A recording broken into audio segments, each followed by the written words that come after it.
Donc pour faire le dé à jouer, on va d'abord créer une boîte, hop, hein, qui est la forme principale du dé. Donc cette boîte, elle doit faire 16 mm de côté, donc c'est un cube, hein, donc 16, 16, 16. Une subdivision sur chaque face. Ensuite, on doit placer cette boîte au centre du repère. Alors, si je vais dans les coordonnées en bas, je vois j'ai 0, 0, 0. J'ai placé là l'origine au centre du repère, mais l'origine de ma boîte, il n'est pas au centre de la boîte pour l'instant, il est au centre de la face du bas. Donc ce que je vais faire, c'est que je vais déplacer ce centre, ce qu'on appelle le pivot. Donc je vais dans hiérarchie, affect pivot only, et je déplace mon pivot au milieu de ma boîte, c'est-à-dire en 8 mm. Hop, on le voit au milieu.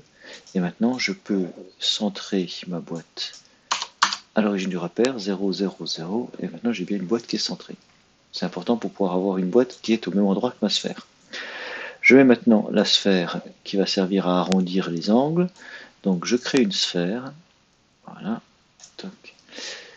Et cette sphère, pardon, pas une sphère, une géosphère. Je crée une géosphère. Alors, la différence entre la sphère et la géosphère, c'est que la géosphère est beaucoup plus symétrique, donc j'aurai vraiment le même effet sur chacune des faces.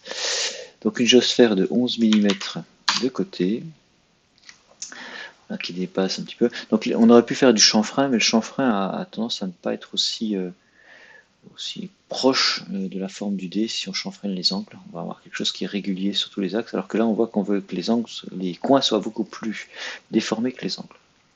Donc à partir de là, eh bien, je règle ma sphère sur 8 segments en octaèdre, donc c'est la forme qui a l'avantage d'être bien symétrique sur toutes les faces.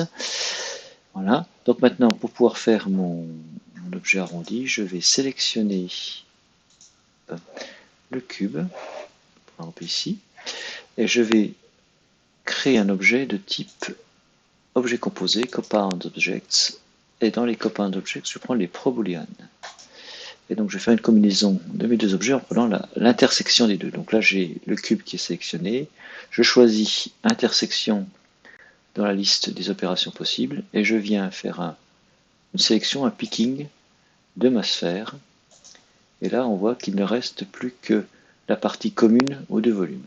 Je remonte mon start picking et là j'ai mon cube qui est en place. Je vais le nommer D,